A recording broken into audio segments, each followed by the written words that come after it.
नमस्ते दोस्तों।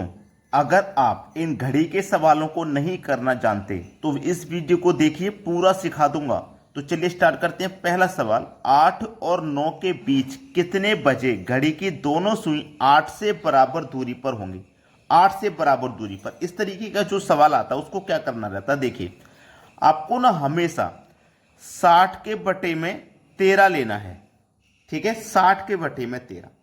60 के बटे में 13 लेने के बाद में इन दोनों जो टाइमिंग है उसमें पहले वाली टाइमिंग लेनी है। लोअर लिमिट कहते हैं, मतलब पहले वाली टाइमिंग जो छोटी यूनिट है वो 8 और 9 में छोटा यूनिट 8 है, तो आपको गुने 8 कर देना है। ठीक है, तो 60 बट्टे 13, 60 बट्टे जब 13 आप करोगे और गुने में 8 लिखोगे तो जब 60 का गुना 8 से होगा तो कितना हो जाएगा? ये 8 छिंग 48 और एक जीरो बटे में 13 है। 13 से डिवाइड दीजिए। जब 13 से आप डिवाइड दोगे तो कितनी बार में कटेगा? 13 तिया 39, 3 बार में कटेगा ना भाई। 13 तिया 39, 3 बार में कटेगा। अब 48 में से 39 कट गया 3 बार में। ठीक है, 13 तिया 39 कट गया।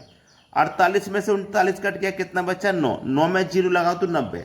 13 छिंग 78, 13 सत्ते 91, 13 छिंग 78 जाएगा। 91 तो 90 से ज़्यादा हो जाएगा। 13 छिंग 78, 6 बार में।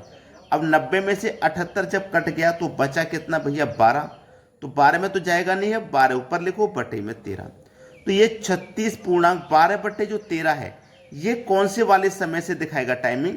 ये पहले वाले समय से दिखाएगा, मतलब 8 बजकर दिखाएगा।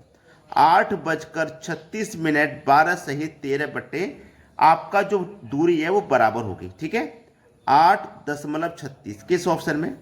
8.36 12 बट्टे 13, डी ऑप्शन बिल्कुल सही जवाब हो जाएगा। प्रश्न समझ में आ गया है। अब देखते हैं अगला प्रश्न। अगला प्रश्न है, 3 और 4 के बीच कितने बजे घड़ी की दोनों सुई 3 से बराबर दूरी पर होंगी? तो मैंने आपको बताया कि आपको हमेशा 60 बट्टे 13 लेना है, मल्टीप्लाई कर देना है 3 और 4 में जो छोटी यूनिट है उससे 3 से कर देंगे। तो 60 का गुना जब 3 से कर दोगे तो ये 180 हो जाएगा, बटे में 13 रहेगा।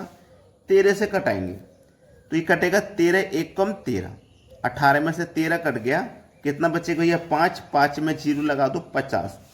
13 तिया 39, 50 में से 39 कट गया तो 11 बचा। 11 में तो जाएगा नहीं, ऐसे ही लिखो बटे में 13। अब ये जो टाइमिंग है ये कब से दिखाएगा? पहले वाले समय से। 3 और 4 में पहले वाले समय से, यानी कि 3 से। तो 3:13 11 बट्टे 13 पर बराबर दूरी पर होंगी। ये दिया गया आपको बी ऑप्शन में। ये हो जाएगा प्रश्न का बिल्कुल सही आंसर। अब देखते हैं अगला प्रश्न। अगला सवाल है, 8 और 9 के बीच कितने बजे घड़ी की दोनों सुई 9 से बराबर दूरी पर होंगी? प्रश्न देखो चेंज हो गया। अभी आपने जो 2 सवाल देखे उसमें पहले वाले समय से बोला गया था, यहाँ पे बाद वाले समय से बोला गया 9 से बराबर दूरी पे। अभी आपने जो 2 क्वेश्चन देखे थे उसमें पहले वाले समय से बराबर दूरी कहा था, यहाँ देखो बाद वाले समय से कह दिया। अब बाद वाले समय से कह दिया है तो थोड़ा सा चेंज होगा। जब सवाल में चेंज हुआ है तो उसके करने के तरीके में भी थोड़ा चेंजिंग आएगा। तो करने के तरीके में क्या चेंजिंग है वो चेक करिए। आपको ना वही करना है, 60 बट्टे 13 रखना है। मल्टीप्लाई पहले क्या करते थे कि पहली यूनिट से पूछता था, छोटी यूनिट से पूछता, छोटी संख्या मल्टीप्लाई में रखते। अब बड़ी यूनिट से पूछा तो बड़ी संख्या रखेंगे। ठीक है, बस इतना काम कर दिया। अब इसमें थोड़ा सा काम और कर देना है कि 1 प्लस कर देना, बस हो गया प्रश्न। 60 बटे में 13 गुने में 10 हो जाएगा, 9 में 1 जोड़ेंगे 10। 60 का गुना 10 से करो तो ये 600 हो जाएगा, बटे में कितना भैया? 13। 13 से घटाओ, 13 चौके 52, 8 बचेगा 80, 13 छिंग 78, 2 बचेगा, 2 में जाएगा नहीं, ऊपर वैसे ही लिखो बटे में 13। तो जो समय है वो कहाँ से दिखाएगा? हमेशा पहले वाले टाइम से, याद रखना। तो 8:46 2 बट्टे 13, 8:46 2 बट्टे 13, बी ऑप्शन प्रश्न का बिल्कुल सही जवाब है। अब देखते हैं अगला सवाल। अगला प्रश्न है, 1 और 2 के बीच कितने बजे घड़ी की दोनों सुई 2 से बराबर दूरी पर होंगी? यहाँ पे भी 2 से बोला, यानी कि बाद वाले समय से बोला है। तो चलिए 60 के बटे में 13 आपको रखना है।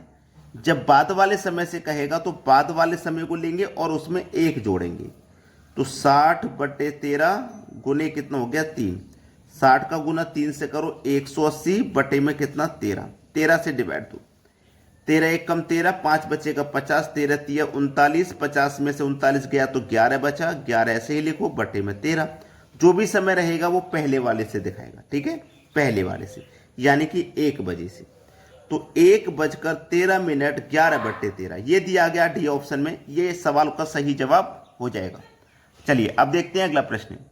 अगला सवाल है 3 और 4 के बीच कितने बजे घड़ी की दोनों सुई 4 बजे से बराबर दूरी पर होंगी। देखिएगा ये जो प्रश्न है ना, ये आपके लिए होमवर्क है। मुझे नहीं लगता कि कोई भी बच्चा ऐसा है जो इस सवाल को नहीं कर पाएगा। कोई भी बच्चा ऐसा नहीं होगा जो इस सवाल को नहीं कर पाएगा, सभी बच्चे कर लेंगे। लेकिन मेरी रिक्वेस्ट ये है, बहुत बच्चे वीडियो को देख के चले जाते हैं, वीडियो को लाइक नहीं करते। तो वीडियो को भाई प्लीज लाइक कर दिया करें और शेयर कर दिया करें, इतना काम जरूर कर दें ताकि सभी बच्चे सीखेंगे तो अच्छा लगेगा। ठीक है दोस्तों, धन्यवाद।